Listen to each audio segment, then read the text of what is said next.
All right, joining me via Zoom, regular guest, friend of the show, first man to ever demand a return to the show, Sean Farnham, ESPN Sirius XM. Sean, you are still to date the only person that demanded that you come back after last appearance about 4, 5, 6 weeks ago. How you doing, my man?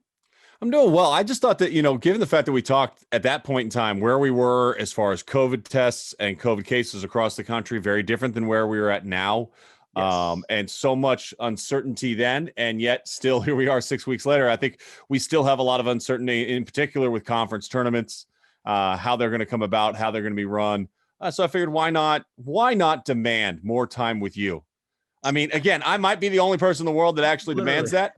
Literally, my wife's the opposite. She's like, call Farnham, get away from me, bro. Yeah. So but that's cool. So, all right. So, you know what? That's a kind of a cool place to start. I was going to start somewhere else, but conference tournaments. I mean, you mentioned it last time and you said, look, you just show up to work. You're not claiming to have any inside information, but this has been kind of a talking point over the last probably 2, 3, 4 weeks. Reports are a school like Gonzaga, BYU could consider not showing up. They're going to happen. I've talked about it a lot, but what is the possibility that some of these marquee programs that quote unquote don't need a conference tournament aren't involved? Almost zero at this point in time. They're going to play. Okay. I mean, Gonzaga is going to be in Las Vegas. I'd be shocked if they are not. I think it might change the way they travel. How early do they arrive in Vegas? Do they arrive day of on that Monday? Or are they arriving in on a Saturday like they normally do, practicing on Sunday, shoot around on Monday? I could see them getting up in Spokane, leaving day of game, coming right into town, landing, going straight to a walkthrough at a private gym off the strip, and then checking in their hotel, playing a game, locking it down, film session, get up the next day, win a championship, and have that charter plane gassed up and ready to go as soon as the championship's over. I would anticipate that that's what Mark Few is going to do. And I'm not, look, I call more Gonzaga games than anybody in the country. But Mark told me last week, look, if playing us helps somebody else get in the NCAA tournament, if playing us, cements BYU and they beat us for whatever reason in the conference championship game and BYU beats us and it moves them up 2 seed lines and it gets them the opportunity to advance in the tournament, then that's my responsibility to the conference. And so I think the messaging has been kind of mixed. Look, he's questioned whether or not to go to Vegas to do it, but the tournament's not moving out of Vegas.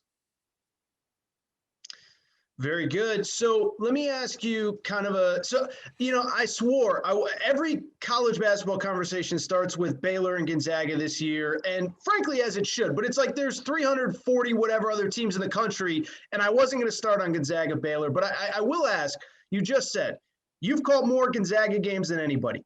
I think a lot of people, frankly, probably haven't watched them very closely in 2, 3, 4 months, not 4 months, but 2 months, because none of these games have been competitive. Where are you at on them right now, as opposed to when they were beating the brakes off of, Kansas and West Virginia and all them early? Not to say that they're not still good, but they haven't really been challenged in any way, shape, or form in probably 2 months now. They're beating teams by 40. They're getting by. They score so easily. Is it at all a concern, or are they just that good? Let me ask you this. I'm going to pose the question back to you because people always say this. Well, they're beating the socks off of everybody. Okay. That's sure. Accurate. That is not a lie. All right. How'd that game against Kansas go? Was that close? No, it was not. Okay. How about the Virginia contest? Because their defense is elite. How much did Gonzaga score against them? A little bit more than Duke did this weekend, but your point still 98. Stands. Yes. 98. Okay. On 2 days of practice, they beat Iowa. Wow. On 2 days of practice coming off of COVID pause. They flew to the Midwest and beat Iowa. And the game was never in doubt. It was never in doubt. I don't care what the final score, never in doubt. They lose Jalen Suggs for a majority of the game against West Virginia, and that's the closest game they've had all season long. So when we look at the margins of victory, it's such a lazy narrative to me, honestly. And I'm not calling you lazy. I'm saying it's a lazy narrative across the country. Oh, they're just beating up on the WCC. They're not going to be tournament ready. Okay, well, if they didn't have any success in the NCAA tournament, I would buy that. But this is a program that has consistently found success in the NCAA tournament. This is a program that has played for a national championship in recent years. This is a program that last year would have had a chance to win a national championship last year. And this year, they have even a better chance to win a national championship. I think what we're seeing right now, and this is hard for anybody to do. Let's take Saturday, for example. You're playing a USD team that has played essentially one game in like 2 months. Seriously. Like San Diego legitimately has played less games and had more games canceled or paused or postponed than any team that didn't postpone their entire season. Wow. That's a fact. That's objective. It's not subjective. Sam Scholl's team hasn't played. You're Gonzaga. They're coming to your floor. You know you're favored by 32, even if you don't look at the lines. You're favored by 32. You know you're going to beat the brakes off of them, right?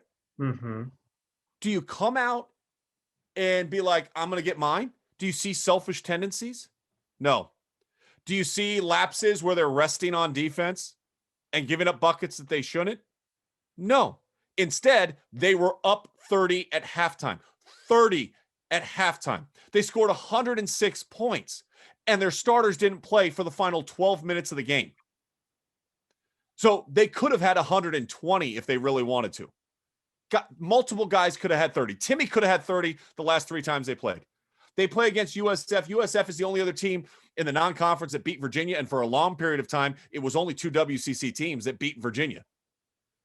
And Drew Timmy could have had 40 if Mark Few wanted him to play that game. I watched that game, yeah. So what I see is a team that is more dialed in and more connected at the defensive end of the floor. Their defensive efficiency numbers have improved dramatically. And people will say, well, isn't that about competition? No, that's where the efficiency part comes into play. They take all that into account to break down the numbers, and the computers pick it out. Ken Pomeroy, he spits out the numbers. I don't know how he does it. I'm not a science professor at Utah. Like I don't know, but all I know is I look at the numbers and I know that there's a great barometer of being elite, and regardless of your schedule. And this Gonzaga team is more bought into the defensive end of the floor. They don't rely on the 3-point shot. That's the biggest misnomer about this team. They're scoring all these points, and they rarely do it from beyond the arc. Corey Kispert is an elite level 3-point shooter, even though he struggled a little bit as of late. But the rest of it is moving, cutting, spacing without the ball. And I don't care what defense you play. I don't care how you try to match up to them. It's going to be hard to stop. Think about the different styles of play they've played against this year. Has anybody slowed them down? Not that I'm aware of. Nope. Not that I can think of. So, and when we get to the NCAA tournament, often we go, oh, we don't want to buy Alabama because they rely on the 3-point shot. That's a let's put a pin in that and say that's a statement that we can make. And how many times do we get to the NCAA tournament where teams that are 3-point shooting teams have an off night, they struggle, they get bounced? A lot. Yeah. Gonzaga doesn't rely on the 3. Are they capable of making threes? Yeah. Andrew Nembhard can make a 3. Corey Kispert is elite. Suggs can make a 3. Drew Timmy is shooting 3s and making them. They got guys that can make 3s. They just don't have to because their spacing, movement, and sense of purpose at the offensive end is that much better than everybody else's, period. Some point we'll give, I swear, I didn't want to go too deep on Gonzaga because everybody asks about Gonzaga. I do at some point. But why not? They're a great team. I know they are. They're like we say, good teams. And Baylor's there. Michigan's there too, by the way. It's not a one team race for a national championship here. And being a great team also, by the way, Kentucky was a great team when they went 38-1. That was a great team. They didn't win the national championship. They didn't even play for it. It doesn't diminish how great of a team that was. If Gonzaga takes a loss before the Sweet 16, it's disappointing. If Gonzaga takes a loss in the Elite 8 or a Final Four, some people will say, well, that's a disappointing year. No, it's not. Are you kidding me? Look at what they've done. Do you know how hard it is? Like Raptors fans were all upset, last year when people questioned their 15-game winning streak. But it's hard to win 15 games in a row. Sure. Okay, so what are they doing? We haven't seen Baylor for a while. Baylor canceled some of their most significant games that they had remaining on their schedule, the Texas Tech game, of course, then the 2 West Virginia games as well. We've missed the Baylor Bears, but I anticipate that their return to play will be similar to that of which we saw out of Michigan, which means that they'll be elite. And so for me, that's where I'm at right now. So what I was going to ask you was, So since you've been around all these shoot-arounds practices, you clearly have some sort of relationship with Coach Few. How are they so good? Because, last time you were on, we talked about Jalen Suggs, their highest rated recruit ever. They're now going to be able to bring in a different caliber of recruit with him as a blueprint. But we're talking top 50, top 60, top 70 prospects. Joel Ayayi, my favorite name in the sport. I've seen interviews with him where he said, I wasn't good enough to play here my freshman year. I didn't feel like I belonged. And now he's probably maybe a first-round NBA draft pick. Like how do they do it? Because it'd be one thing if they're going 30-2 every year, 18-0 in the WCC or whatever. But as you said, destroyed Virginia, destroyed Kansas, destroyed Iowa, how do they, what is the secret sauce that allows them to get these players, to develop these players? Because you can't use they just recruit better players than everybody. Consistency in staff. Consistency in staff is huge. They know exactly who they are. They know exactly how they want to play. I showed a role of the big men that have had huge success in the NBA, the recent success of bigs. And we're showing the video. My producer pulled all the clips. I didn't pull the clips. And all of them at Gonzaga, where are they looking first as soon as they catch the ball on the block? Middle. Why? Because that's how they're trained. By the way, you watch them play in the pros, they're doing the same thing. That's why they're successful. They have a way of doing it. They develop guys, and they're not afraid to have you redshirt. Like Kelly Olynyk redshirted. Kelly Olynyk. He redshirted at Gonzaga. That's what turned him into a pro. Mm-hmm. Player development, trust, and communication. Like if you have those, you have a great program. If you can develop players and they trust you to the point where they'll be like, yeah, no, sure, I'll redshirt. You tell a kid they have to redshirt right now. What's the most likely thing they're going to do, Aaron? Commit to another school. Transfer portal. Okay. Oh, okay. Yeah. If they're there. Like Kelly was already there. He had already played. And they were like, yeah, you're going to have to redshirt next year. Nope. Transfer portal. I'm out. Yep. Find an easier path. No, That's not the best answer. The best answer is going through adversity. Best answer is when things aren't going right, you get better.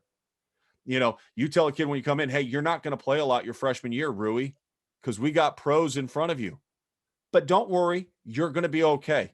Do you know how much trust and faith you have to put into a coach to actually believe that? A ton. So the messaging is very clear. And there's other coaches that do this. There's other coaches that have great success with this. Mark's just done it a little bit higher. Look, he's the winningest active coach in the NCAA. His winning percentage is better than everybody else's.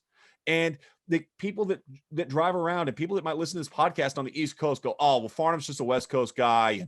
And, he covers them all the time. So that's why he's saying that, if you put them in the ACC, they wouldn't be successful. Yeah, they would. They beat Zion and Duke. They were the only team for like 3 months to beat Zion and RJ Barrett. You put them in the Big 12, they wouldn't be successful. Yes, they would. You put them in the Big 10, they wouldn't be successful. Yes, they would. Now, would they be undefeated? Probably not. Probably not. The grind is too hard. I get it. The grind is different in those conferences. I'm well aware of that. You put them in the Pac-12, they might go undefeated this year. Yeah.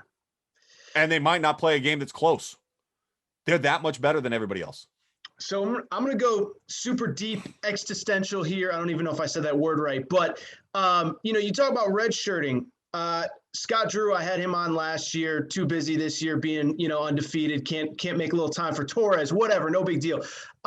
He talked about every single player that he brings into the program, he offers them that opportunity, even guys that come in for 4 years, because he now has a track record of guys that it worked for you. It worked for this guy, Davion Mitchell, who will probably be drafted this year. And the question is the existential question. Villanova, Baylor, Gonzaga, to a degree, Virginia. These are programs that they don't recruit elite players, this and that. Do you think this is where the future of college basketball is going? And the only reason I ask is this is not a knock on Kentucky, Duke, whatever. They're always going to get the best players that play college basketball. But with the G League now being an option, with clearly kids – you and I love college basketball. People listening love college basketball, but kids don't necessarily want to be in college basketball for 3, 4, 5 years. Are you going to have to be able, as a program, whether you are Duke, North Carolina, Kentucky, or Gonzaga, Baylor, Virginia, to develop players, to find guys that are willing to redshirt? Because to me, I don't even think it's just a this year thing. I think it's clear that over the last 5, 6, 7 years, the programs that have developed players are the ones that at the highest level have had success. Again, not criticizing Duke, Kansas, Kentucky, whatever. Okay, let's talk about development of players. Like you're talking about guys like Sadiq Bey. How's he doing right now in the NBA? I don't watch a ton of NBA, but I think he's doing well. He's doing very well. He's doing very well. All right, so there's a guy. So we're going to lose out on the top like 5 or 6, 7 recruits. That means out of the top 100. That's how many? 7. Mm-hmm. Still means we get 93 of them. Yep. Like we're still going to have Devin Bookers. You're still going to have Trae Young.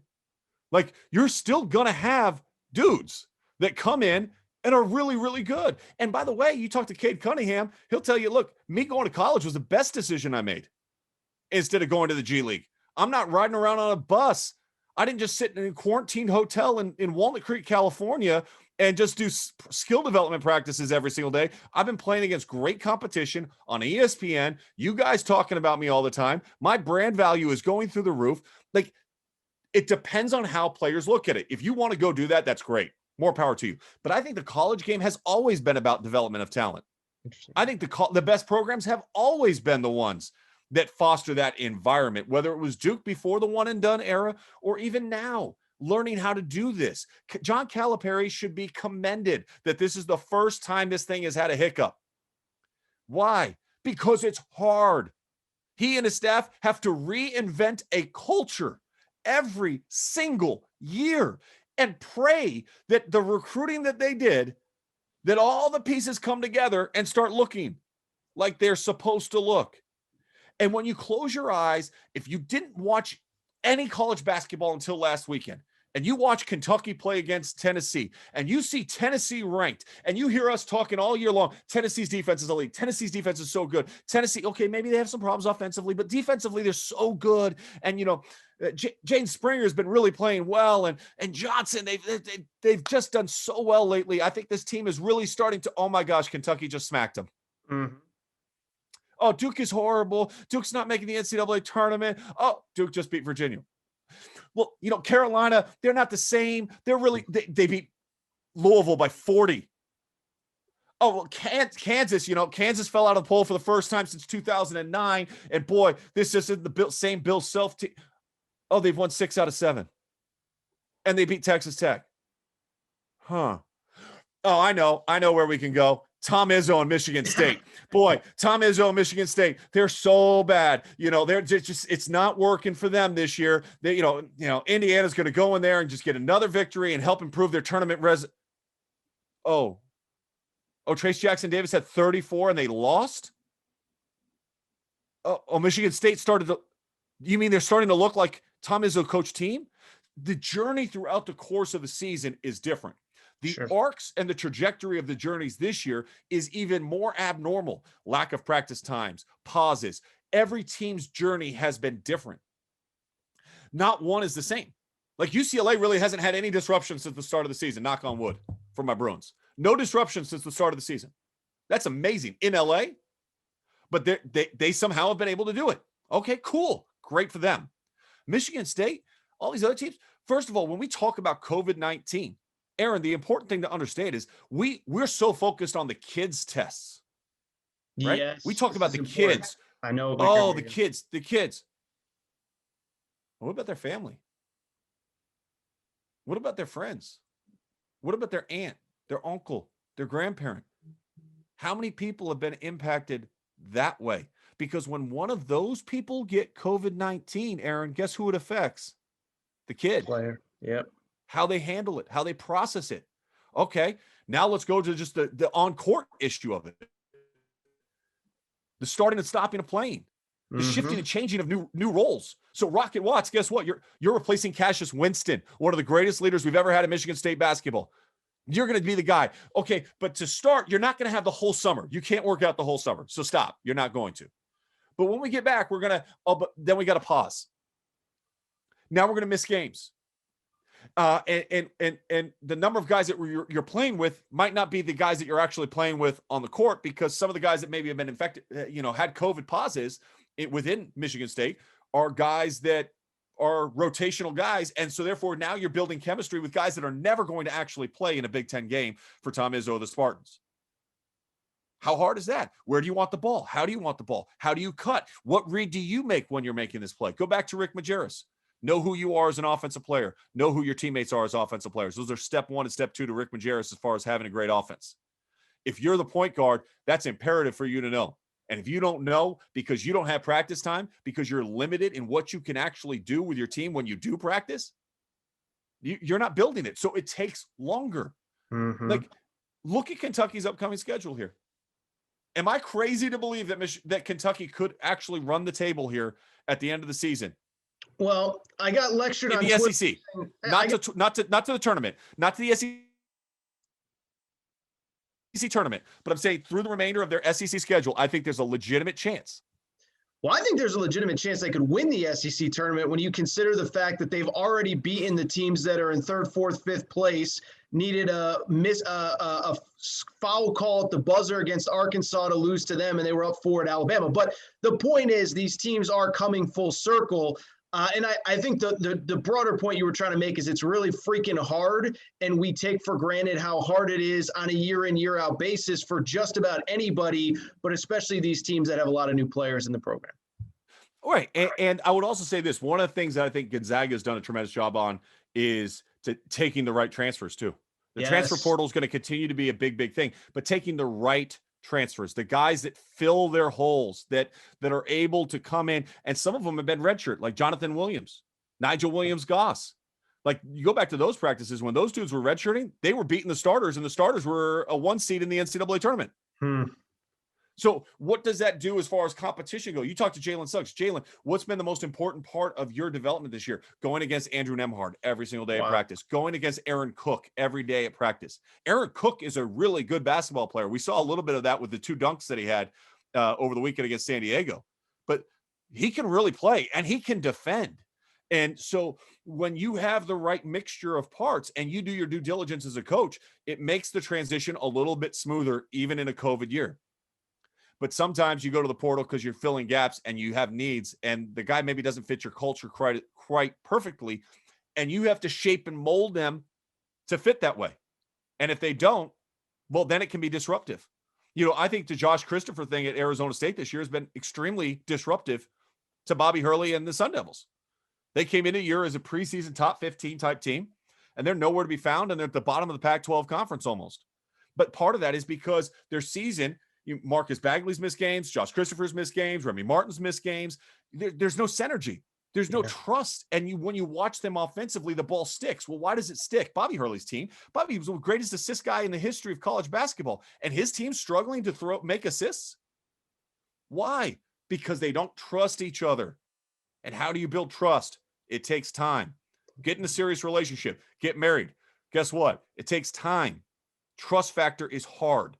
And it takes time to get there. Very good. Very good. Couple quick questions. We'll let you go. First of all, I asked you last time, I said, who are we missing? Who aren't we talking about? And you said Michigan. And you look like a very smart man. Now, hate to brag, but I was pretty high on Michigan as well early. But neither here nor there. Who are we missing right now? Who is the team that is just – we need to talk about them. We need to think about them. We need to look at them a little bit more closely, or teams. I think things have been sorted out a little bit more, to be honest with you. Fair. I mean, like we have more of a sample size. Like, when you look at teams that are outside the top 25 right now that could make serious runs to Final Fours, I don't see it. Yeah. When you look at the top 25 and you look at the bottom half of the top 25 and you're like, okay, so who out of this is going to make a run to the Final Four? It's not there. It's not there. To me, the national championship, and I'm not a betting man. I know others might be. I think you are a little bit. If I follow you on the gram, if I follow you on the gram, that's right. People love it. But yeah, go ahead. If you put $100 down on Gonzaga, $100 down on Baylor, and $100 down on Michigan, you don't lose. In my mind. Okay. Think about the lines right now. It's like I think it's plus 325 for Gonzaga. That's the one that really you don't win a lot on. Baylor's like at plus 750. And last time I checked Michigan, and they're probably a lot better now than they were, but they were like at plus 1,200. So if you put $100 down on them, and if I said, okay, if you could get Gonzaga, Baylor, and Michigan versus the field, who are you taking? you would take those three teams for sure, Yeah. especially right now with how they're playing. I think Ohio State's really, really good. I think they're really balanced. Are they good enough to make a Final Four? Yes. Are they good enough to win a national championship and have to beat Baylor and Gonzaga in 48 hours? No, they're not. You know, is Illinois good enough to do it? Sure. Yeah, they are. They're capable of winning the championship. Ayo Dosunmu is playing as well as anybody. You know, I mean, when he had his first triple-double, it was the first in Sergio McClain, I think, in 2001. Now he's got 2 in the last 4 games. Yep. So Ayo's playing at a National Player of the Year level. The people that had the trophy already engaged for engraved for Luka Garza better put a pause on that right now, because Ayo Dosunmu is going to have something to say about it. And I think he's charging as hard as anybody. And to Dave Fleming, my broadcaster's point that I worked with on Saturday, at what point in time we talked so much about Corey Kispert? Look at Drew Timmy's numbers over the last 8 games. He's averaging 22 points per game and shooting almost 76% from the field. He's actually averaging more than a point per minute for the last 3 games. Wow. Okay. Per minute. That's insane. Okay. It's ridiculous what he's doing right now. So I think, you know, he has to be in the conversation here too. And I think he will be. And look, Jared Butler was at that level prior to the pause. I think their pause is just at a really bad time, and we've kind of lost sight of what Jared Butler was doing. But look, I that's where I'm at right now in college basketball. I'm all in on Michigan, Gonzaga, and Baylor, and I could be completely wrong by the time we get to the end of Indianapolis, but I don't think I will be. I think it's one of those 3 teams. Well, and that was going to be my final question, was how many teams can actually win it? And that's one thing I always say every year. Oh, it's most years. It's so wide open. It's like, it's always a 1 seed. It's 5. It's 5 at the most right now. And I just labeled all 5. Illinois, Ohio State, Michigan, Baylor, and Gonzaga. Stop. I'm with you. I'm with you. And I'm with you on Ohio State. I think they're really good. I don't think they can get there. Last question really quick. Just everyone's asking, we open with conference tournaments. We'll end with the NCAA tournament. I think we know how it's going to end based on what you just said. But what do you expect from the event itself? I mean, it's such a big whatever. I'll just shut up. Here's what I expect. I expect that we're going to see some upsets in the first round. Yes, I agree. I think we're going to see chaos in the first round. Then the heavy hitters will dominate the rest of the way, and it'll be a heavy chalk tournament this year in particular. So look for Belmont. Find where Belmont is in your bracket and advance them at least out of 1 game. Casey Alexander's team is outstanding. Look at Toledo. Toledo's a team that can win a game in the tournament. Cleveland State, Dennis Gates has done a tremendous job at Cleveland State. If you're a high major and you're looking at Leonard Hamilton's success at Florida State, and then you close your eyes and you look over and you see Dennis Gates and what he's done at Cleveland State this year, you need to start looking at him as a guy that could raise up and shoot up the boards real quick on some of these jobs that are going to open up this year, because I think he's done a tremendous job, and he picked the right job. He was patient. He had other opportunities when he was with Leonard, but he was patient, and he found the job that he thought he could be successful at. And he took a team that was preseason, I think, predicted 7th in the conference, and they won the conference championship this year in the regular season. They win their conference tournament, they get in. They're a team that's good enough to advance, depending upon where they're seated. So I think we'll see some stuff like that. I think we'll see a 13 seed win. I think we might see 2 12s. I think we could see an 11 and a 10. That's not going to be crazy. And then I think after that, it all gets settled down. And in particular, those 5 teams that I mentioned, they're going to be really strong. I think Villanova's in that next tier. I think Alabama's in that next tier. We credit so much their offense, but defensively, Bama's done some good things. I think Missouri has a chance. Really? People forget without Jeremiah Tillman, they took some losses. Now with Tillman back, you kind of saw what they kind of look like. I do think they're good enough to get past the Sweet 16? No. But can they make it to the Sweet 16? Yeah, I think they can get there, even if they are a six seed or a 7 seed like that. So I think that's where we're at right now in the NCAA tournament. Chalk. By the time we get to out of the first game of the weekend, upsets. Second game of the weekend, chalk. Sean Farnham. Dude, I think so. For people who are listening, I think Sean just did 3 hours. But you were fired up today, man. I don't know if I asked the right trigger button questions or what. You were like ready to go for. It was like Gonzaga the first 5 minutes of a game before I could even get a word in. The podcast was over. Listen, it comes down to very simple. This time of year, as much basketball as I've watched being in studio, albeit from home with my monitor over here to the left from where I'm talking to you right now.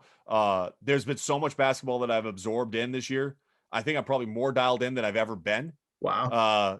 Because I've had to do things that uncommonly in my preparation to be as connected as I possibly can. And I'm really fired up that we're here. It kills me that last year we didn't have a tournament. Mm-hmm. And for anybody's like, should we, can we, what are we? No. Talk to the kids. That's why I do the Players Lounge every single Wednesday and Thursday night on ESPN, is so that you guys can hear from the kids. Yep. We've had Kate Cunningham, we've had Colin Gillespie, Jalen Suggs, Corey Kispert, Maceo Teague, EJ Liddell, Herbert Jones. Yep. Like, I mean, we're talking to the best players in the country. And when you hear them talk, the sense of normalcy and the sense of joy they get is from competing. And these are all guys that are on teams that are in the top 25 or thereabouts that have opportunities to go play in the NCAA tournament. They're jacked up and ready to go. And we should be jacked up covering the sport. We should not be looking for reasons for why we can't play. We should not be looking at reasons for why we can find negatives, because we can always find negatives. But I will tell you this, in this year's NCAA tournament, there is crazy positives. And we need to understand that and celebrate what all of these kids have gone through. We talk so much about the coaches, but what these kids have gone through because they love this sport. They love college basketball, and they are getting to the Final Four. They are going to have a national championship. It is going to be a spectacular event, and whoever wins the title this year, in my opinion, should go down as one of the best national champions that we have ever seen in the sport. Harken back to my UCLA alma mater and all the wooden trophies that they won. Because this champion will have had to overcome a global pandemic, no matter who it is. There's been pauses for everybody's schedule for the most part, in particular with the teams that I was talking about at the top. They've all had to hit pauses. And how they handled that and the maturity in which they have demonstrated out on the court on a consistent basis needs to be celebrated at an epic level this year. And I, for one, am going to celebrate and enjoy it no matter how it shakes out. Whether the three teams I think are going to win it don't, it's not going to bother me one bit. I'm going to celebrate the accomplishments of what everybody's been able to do so far this season. So well said. It can't be expressed enough. These kids have sacrificed in a way that none of us can ever imagine. Their college experience is nothing like what ours were our freshman, sophomore, junior, senior year. Incredible. I know you got to run. Thank you for the time, Sean. Great way to finish. I appreciate you doing this. I'll talk to you soon, man.